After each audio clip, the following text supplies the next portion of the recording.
Well, the ANC says it will be setting up a war room that will monitor and also evaluate service delivery implementation right across the country.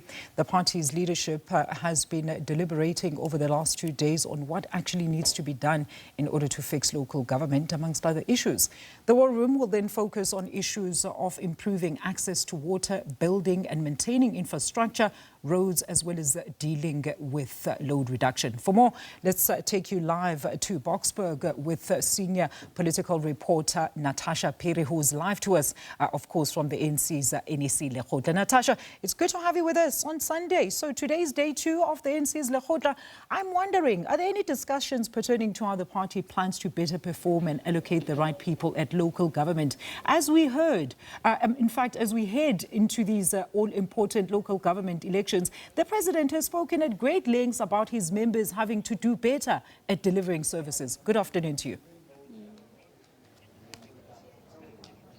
Good afternoon to you, Alicia, and of course to our SABC News viewers. Yes, indeed they are. And according to yesterday, the party president, Cyril Ramaphosa, as well as the ANC deputy president, Paul Mashatile, they said that the ANC needs to feel the best of its best. To some extent, the deputy president also citing that perhaps it is time that some of his councillors actually go for training. Of course, you've correctly cited that the ANC has decided to set up an ANC war room on local government. I do remember they once had a war room, but of course that war room was pertaining to economic issues. Now how this war room will work, it will work at a national level. It would be established, we are told, as soon as possible. There then will be war rooms in provinces, in regions and in districts that need to be set up by the 15th of February, Alicia. Another pertinent point that we also heard coming out of the Local Government Commission is that issue of the funding model for local government. A task team will be set up comprising of those from COCTA and Treasury, National Treasury. And of course, this is to look at other ways or other means to actually fund local government, perhaps for local government to not even fund itself, and that national may actually bankroll it. But of course, this is a story that we will be pursuing, as this is not the first time we've heard of this. My colleague and I, Busi Bopela, have been following Salga on this proposal and on this very issue. And of course, it will be interesting to see if indeed this proposal will pass or will actually stand the test of time.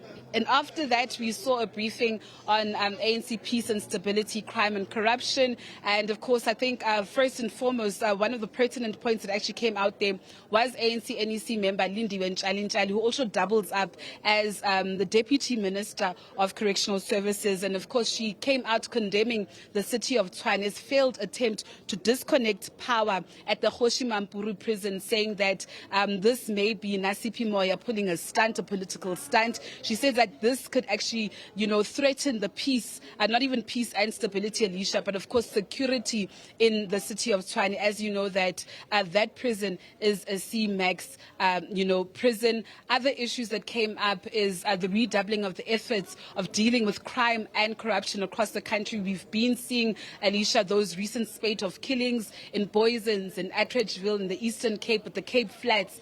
And it is a proposal to actually heighten and double up these efforts. We've been hearing, ANC President Cyril Ramaphosa saying that some of the evidence that came out of the Madlanga Commission, the ad hoc committee that is investigating those allegations made by KZN top cop and Ntantla Mkwanazi, is actually undermining the work of law enforcement agencies, and much needs to be done with that.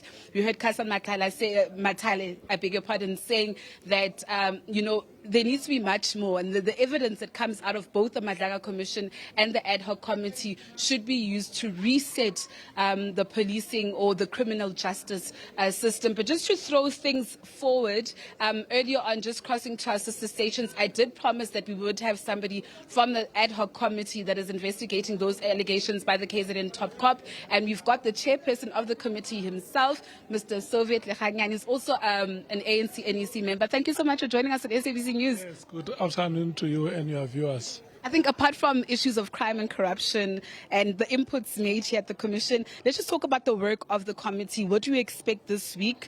What do you expect in Parliament this week from the ad hoc committee? Remember that Parliament has extended us until the 20th of February. So we We are going to run until that date. Our reports will be ready at that time. But what is you can expect in the next 2 weeks, the next 10 days, are the last 10 days of hearings. We should conclude by the 6th of February that we have a scheduled appearance of Mr. Brown Mokgotsi, Mr. Paul O'Sullivan, the return of General Patlane, and the rest will be those public submissions. There are members of the public who made submissions. There are civil society organizations, about 6 of them, that we have invited. They will be physically appearing before us to deal with all these issues. Before we get to issues of time constraints and possibly challenges that the Commission faces, you mentioned Paul O'Sullivan there. Can you confirm that he will indeed appear before the ad hoc committee in Parliament? Will he be subpoenaed? I know that, correct me if I'm wrong, he's out of the country. Yeah, he said that he's out of the country through his correspondences. He will be back here probably in March or any time after the end of February.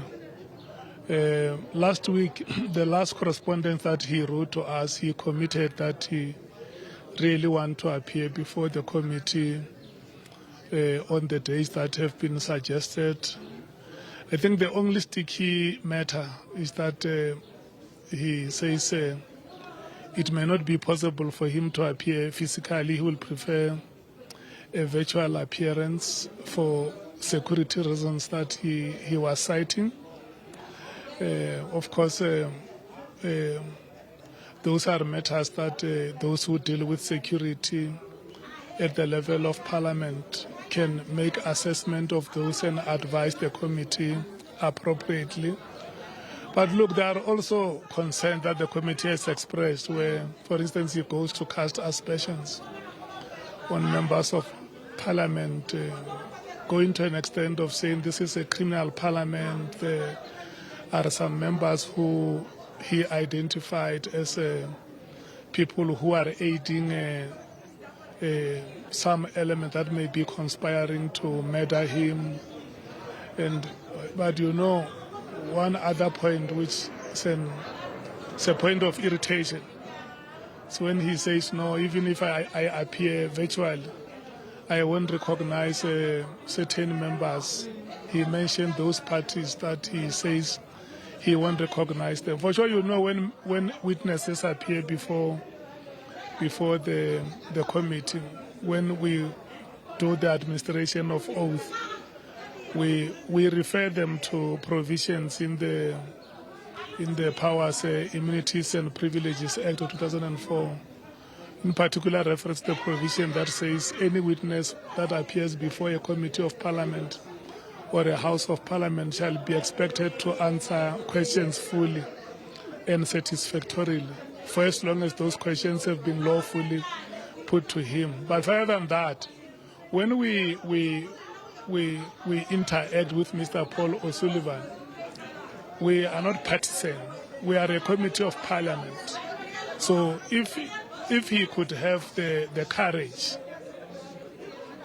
to respect Parliament as an institution and understand that we are a multi-party democracy, we have a National Assembly that is made by members from various parties. He must not be understood to be somebody who still glorifies the past, somebody who is against the democratic order which we have, and somebody who questions the integrity of the South African Constitution. Mr. Lekgotla, I'd love to have this conversation with you further, but I'm told by my bosses in studio to actually hand back. We'll continue off air, and Alicia, this is a hand back to you in studio. Thank you so much to SABC News reporter there, Natasha Phiri. She was coming to us live from Boksburg on day 2 of the ANC NEC Lekgotla.